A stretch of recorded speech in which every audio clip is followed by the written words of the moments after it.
আসসালামু আলাইকুম। বর্তমান সময়ে সমাজের একটি বড় সামাজিক ব্যাধির নাম হচ্ছে কোঠা পদ্ধতি। এই কোঠা পদ্ধতিকে কেন্দ্র করে সমাজে বিভিন্ন ধরনের নৈরাজ্য এবং অসামাজিক কার্যকলাপ সৃষ্টি হয়ে থাকছে।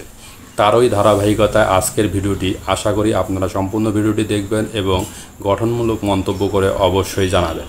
আমি কোঠা পদ্ধতির বিপক্ষে নই, তবে এর সংস্কার খুব জরুরি এবং সময়ের প্রয়োজন। চাকরিতে কোঠা পদ্ধতি সমাজে বিভিন্ন ধরনের নেতিবাচক প্রভাব ফেলে থাকে এবং এটা সবসময় সমালোচনায় বেশি সৃষ্টি করে থাকে। তবে যারা সুবিধা পায় এবং যারা পেয়ে থাকে তারা সবসময় এর পক্ষেই থাকবে এবং এ পথকেই বেছে নেবে, এটাই স্বাভাবিক। তাদেরকে সুবিধা দেওয়া যেতে পারে এবং তা কখনোই সীমাহীন হওয়া উচিত নয়। সমাজে কোঠা পদ্ধতি একটা হুমকিস্বরূপ প্রভাব ফেলছে। এই হুমকির দিকগুলোর মধ্যে সবচেয়ে বড় যে দিকটি আলোচিত হচ্ছে এবং আমি মনে করি সেটা হচ্ছে যোগ্যতার অভাব।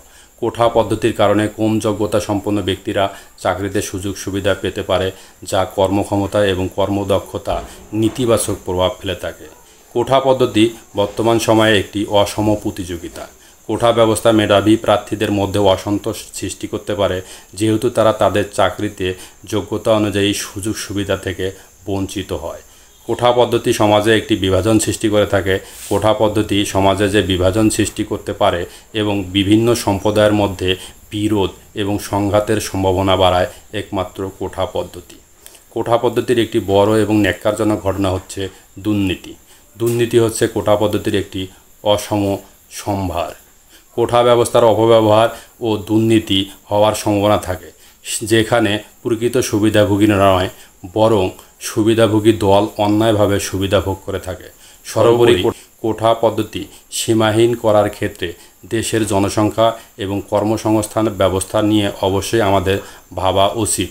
একটা অংশ যুগের পর যুগ সুবিধা ভোগ করে পাবে আর বিরাট অংশ জীবন ও জীবিকায় হিমশিম খাবে, এটা অবশ্যই আমাদের আমলে রাখা উচিত। দেশের মুক্তিযোদ্ধা পরিবারের সদস্যদের জন্য কোনো প্রকার পরীক্ষা ছাড়াই যে কোনো চাকরিতে প্রবেশের সুযোগ দেওয়া যেতে পারে, তাহলে পরীক্ষা নামক যুদ্ধে তাদের যোগ্যতাহীনতায় অবশ্যই ভুগতে হবে না। কাউকে বেশি সুবিধা দিতে গিয়ে অন্যদের বিপদে ফেলা উচিত নয়। মনে রাখা উচিত, সবাই দেশের জনগণ, সবাই দেশের সম্পদ।